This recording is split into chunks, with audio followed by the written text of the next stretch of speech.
everyone. So I'm feeling a little professorial at the moment, and the blackboard is back. I'm going to be using it as a tool to walk us through the reasoning behind, the logic behind this Miami thesis, South Florida thesis that I've been talking about for the last 2 years. This is basically going to be a proof of the logic, the construct that I've based my predictions on. And about 2 years now, post this cataclysmic event, I'm seeing in my social media memories stories pop up that I contributed to 2 years ago, where I said all of this, and I saw it so clearly then. And people have asked me, why were you so sure? How do you see it so clearly? So this is the purpose of this segment. I'm going to walk everyone through. So when I make deductions, put logic behind something, I always start very, very baseline. You have to do what's called is define your space, define what you believe are the constants, and build from there so that you have airtight logic every step of the way. And if you have that, you then can have confidence in your own deductions and your own conclusions. So as I've been saying for the last 2 years, I believe that we're in the early stages of a tremendous shift in the world that I think will be larger in scope than the one that happened post World War II. And it's very, very important to recognize that the world that we have lived in thus far, that is in our minds our normal, is a 20th century post World War II, post Bretton Woods construct. And it's also very important to note, it is also a pre-internet construct. So what do I mean by that? Our capitals of the world, like New York City, and I grew up in New York City, I love New York City, so this is not an attack on New York, and New York is still going to be there, but it's very important to understand that the New York that we see as the capital of the world was such post-World War II. Before that, London was considered the capital of the world. Before that, it was Amsterdam, and there is always a shift in the world. That is our first baseline given. So we're going to start with that. History equals change. This may sound like an obvious statement, but I was surprised by how resistant people were to this concept and how sacrosanct they thought the present was. Think how different the world was 100 years ago. Why would the world 100 years from now be any less different? If anything, due to our technology and the rapidity, the ease and speed of our communications right now, instant access to everything, if anything, change will be even greater than it was over the last 100 years. But let's assume it's even as great as the last 100 years. That means the world will look very different. Our capitals of the world will be different. How we live and work will be very different. And I believe right now we're in the early stages of that playing out. All right, so hopefully we can all accept this. History equals change. And one more very, very important construct or constant that I'm going to put on this, and that is human nature. Human nature does not change. We are the same human animal that started World War I. World War I started just over 100 years ago. That's not that long ago. It's the same gene pool. We're the same people that did all that stupidity that happened at scale back then.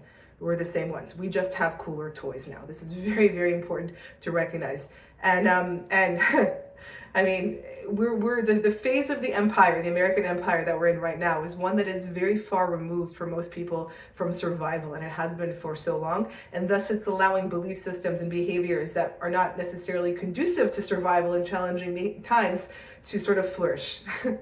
And so we may lose sight in our slightly utopian world about the fact that human nature is the same. The human animal is the human animal is the human animal. We are the same human animal as we were 100 years ago, as we were 500 years ago, as we were 1,000 years ago.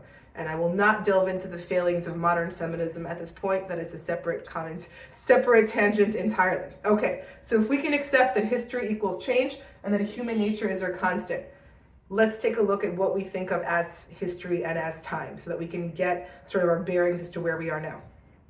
Here we have simple x's, right? We have time. We attach linearity to time to give us a sense of the movement. Time actually does not exist. You can't go back to yesterday. You can't shoot up to the future. All there is now. Now is kind of both infinite and ephemeral at the same time, but that is all there is. However, let's use this construct of linearity of time, because in our minds we can look back to what we believe history was. So we have this time. Time is our axis, is our x-axis here. And then we have humanity, change, traversing right across this time. There is this great force I'll call human innovation that is inexorable. It is what drives the world. Despite wars, despite catastrophes, man-made or nature, created by nature, created by God, whatever you want to call it, Human innovation keeps marching forward. Think of all the technologies that we have today that would have been magic just 50 years ago, how differently people lived 500 years ago. So human innovation is the force that is pushing our lives and our standards of living, our access to everything, ever onwards, right? So we have time like this, and we have human innovation like this. However, it is not a straight line. Our human experience in any given place is not a straight line. It goes like this. Whee. In cycles. I always talk about how everything moves in cycles. Why does it do that? Well, I have this theory, harkening back to our concept here of human nature, that history is the cyclical aggregate of human herding behavior. That's what our change sort of looks like. I'll repeat that.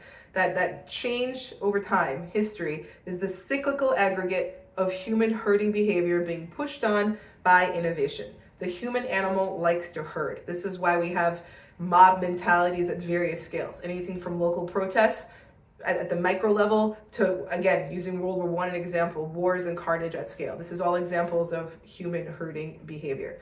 So it moves in cycles. And this is why also we always have, and it's pushed by innovation, right? So this is what innovation could be, could be transportation. All of a sudden people were able to cross the ocean, and then new stuff happened across the ocean. So it's always shifting. There's always a new place. There's always new technology. It's always shifting. But human nature is going to herd. People are going to find things. Other people will follow them. These are forces of momentum. And trends in motion tend to stay in motion. So let's accept all of this if we can. We again, in this post-COVID reality, I said to myself, well, look how different the world was 100 years ago. It's going to be much more different now. That to me is a given. So how we lived in the 20th century, it makes very little logical sense for me that how we lived in the 20th century under these what are now atavistic norms established in the 20th century, why this would continue. And what sort of, and when you think about this, when you think about in history, when you have these sort of abrupt changes, periods of abrupt change, what causes them? Really, it's three factors that can work independently, and they can also come together. So we made a little Venn diagram here. We have one, I'm going to call this for empire. Empire cycles, and which go hand in hand with monetary and fiscal policy cycles. So America is an empire. I don't mean that as pejorative. It is. All large powers are empires. And it goes in a cycle, right? I mean, people like to post this one little quote in social media. What is it? That bad times make strong men make good times, and good times make weak men. This is more or less true. Going back to my earlier comment about how our society is so rich and life is so easy compared to any other time in history, that behaviors that are not conducive to survival can flourish. And the American empire right now is very much, people today are sitting on the shoulders of people who took risk and came before them. This whole be safe mantra, all that stuff. We're all here because crazy people crossed the ocean in wooden boats and did the opposite of safety, right? So the American empire, and again, this goes hand in hand with monetary policy, fiscal policy, widening wealth gaps, polarizations of wealth, of belief systems, of increasingly incompatible belief systems coexisting across the country. That's the period of the American empire that we're in. And so that's that right there. And by the way, now because of COVID broke habits, this polarization is also being seen at a geographic level. People are moving and polarizing geographically based upon their belief system. So I think that these disparate realities are going to be more and more disparate as time moves on across our country. So there's this, cool. Then there's tech. Technological innovations also usher in change. Think about what the Gutenberg printing press did in Europe, right? And now we have the internet.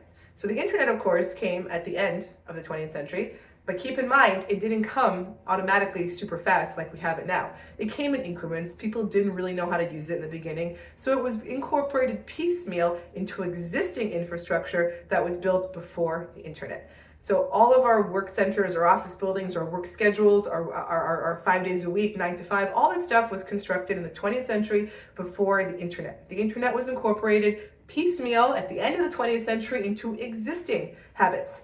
We never revamped until now because COVID broke habits, and people are creatures of habit largely. So there's the internet and life reshaping for those who can around it. And then of course we have war or pandemic. Wars are very powerful catalysts of change.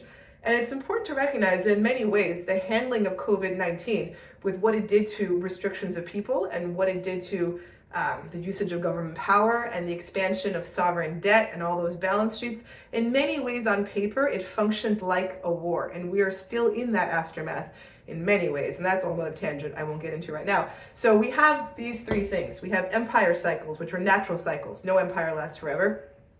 Going back to that quote about good times, bad times, all of that. Then we have technological innovations, huge ones that come. Again, Gutenberg printing press, internet. And then we have wars or pandemics. So we've actually had all three kind of come together. And we're right here in the middle of this little Venn diagram. And so this is an accelerant of change. The world is shifting. Even if 10% of people change their behavior based around this technology, based around their belief systems that are going to geographically gear them, steer them towards where places that they would rather live, that have belief systems they would rather be surrounded by. And then, of course, the added pressures of how the handling of COVID-19 did. So all these things came together. Change has been accelerated, and there is no going backwards. Trends in motion tend to stay in motion. So all of this was very, very obvious to me 2 years ago, which is why I had no hesitation in saying that history never goes backwards. We are never going backwards. And a new reality that is going to be a 21st century reality is going to be revealed. It's going to be ushered in. And I believe that that the change coming now is greater in scale than the change that we saw post-World War II. But again, even if it's at the same scale, it's enormous. And that's what's unfolding. So I believe, as this pertains to South Florida, that what I've been calling our feeder jurisdictions are on tremendous negative momentum cycles. They're kicking out taxpayers, they're increasing hostilities to capital, they cannot help themselves, and they're going to keep doing that. So on a country level, where I believe we're going to continue to see migrations of people who are actually net taxpayers into states such as Florida and Texas. Florida, however, is getting more of the high earners, it turns out. But that's a nuance, but that's going to keep happening. And why is this? People have asked me. Well, this kind of goes back to incentive structures for politicians. Most of them are on time frames that are not aligned to the prosperity of their jurisdiction. They're on their election cycles. They want to get reelected. They want to get those pensions afterwards. Or, as we all know, everyone apparently becomes a genius stock picker when they're in Congress. So all the kickbacks that come with it, they want to be in office. And I believe that as people who actually pay into the system continue to leave, the percentage of people who are takers will continue to grow. And as a politician, you can pander to them and win. And that's what's going to keep happening. We've seen this cycle repeat over and over again in socialist countries. We're going to see it repeat in the United States of America, play out in the United States of America as well. And again, trends in motion tend to stay in motion. And the construct, no country has stayed the same forever. Nothing stays the same forever. So I believe this is still the early stages of America's geographic polarization as well. So no going backwards, boys and girls, and I have full confidence in saying that the next 20 years will be very, very different than the 20 years before them. And I think that this flow of wealth and talent out of hostile states has just begun, and it's going to keep coming here. And of course, we have the great weather. I'm doing this video, I can see the ocean. There's no going back to winters on a simplistic level. So I hope everyone enjoyed this. Remember, history equals change, human natures are constant, and assuming time linearity, change is, as I have this little theory, it's the cyclical aggregate of human herding behavior. And here we are, 2022. Very interesting year ahead. Stay tuned, everyone. And I'm going to keep doing these blackboards. They're fun. So send me Ask Anna questions, and we'll go into professor mode and dig into all sorts of interesting topics.